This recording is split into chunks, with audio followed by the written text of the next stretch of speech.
എല്ലാവർക്കും നമസ്കാരം. ഒരു വാഹനാപകടത്തിൻ്റെ വാർത്തയാണ് നിങ്ങളുമായിട്ട് പങ്കുവയ്ക്കുന്നത്. പാലക്കാട് നഗരസഭയിലെ ജീവനക്കാർ വിനോദയാത്രയ്ക്ക് വേണ്ടി പൊള്ളാച്ചി കൂടി അതിരപ്പള്ളിയിലേക്ക് വരികയായിരുന്നു.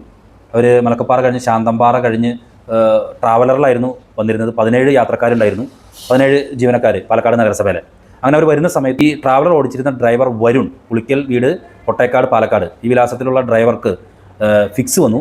അതിനെ തുടർന്ന് വാഹനം നിയന്ത്രിക്കാനായിട്ട് സാധിച്ചില്ല. തൊട്ടടുത്തേക്ക് അഗാധമായൊരു ഗർത്തത്തിലേക്ക് ഈ ട്രാവലർ മറിഞ്ഞു വീഴുകയായിരുന്നു. വലിയ അപകടമാണ് സംഭവിച്ചത്. പക്ഷേ ആർക്കും വലിയ പരിക്കുകളൊന്നുമില്ലാതെ രക്ഷപ്പെട്ടു. 17ഓളം പേരുണ്ടായിരുന്നു ഈ ട്രാവലറിൽ. അതിൽ 7 പേർക്കാണ് പരിക്ക് പറ്റിയത്. തുടർന്ന് മറ്റ് വിനോദസഞ്ചാരികളുടെ വാഹനത്തിൽ ചാലക്കുടി ഗവൺമെൻറ് താലൂക്ക് ആശുപത്രിയിൽ എത്തിച്ചു.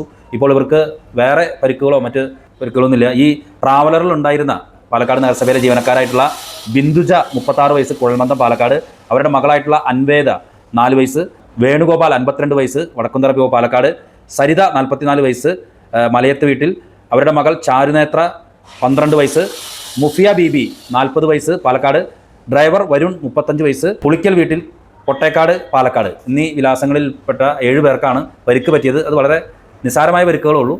ഉടൻ തന്നെ വേണ്ട ചികിത്സ നൽകി. എന്തായിരുന്നാലും ഈ പാലക്കാട് നഗരസഭയിലെ ജീവനക്കാർ സഞ്ചരിക്കുന്ന ഈ ട്രാവലർ വലിയ ഗർത്തത്തിലേക്കാണ് വീണത്. പക്ഷേ വലിയ ഗുരുതരമായ അപകടങ്ങളോ പരിക്കുകളോ ഒന്നുമില്ലാതെ തന്നെ അവർ രക്ഷപ്പെട്ടു എന്നുള്ളതിൽ സമാശ്വസിക്കാം. കാരണം നമുക്കറിയാം, ഈ വാഹനം ഓടിക്കുന്ന സമയത്ത് ആർക്കും എന്തും സംഭവിക്കാം.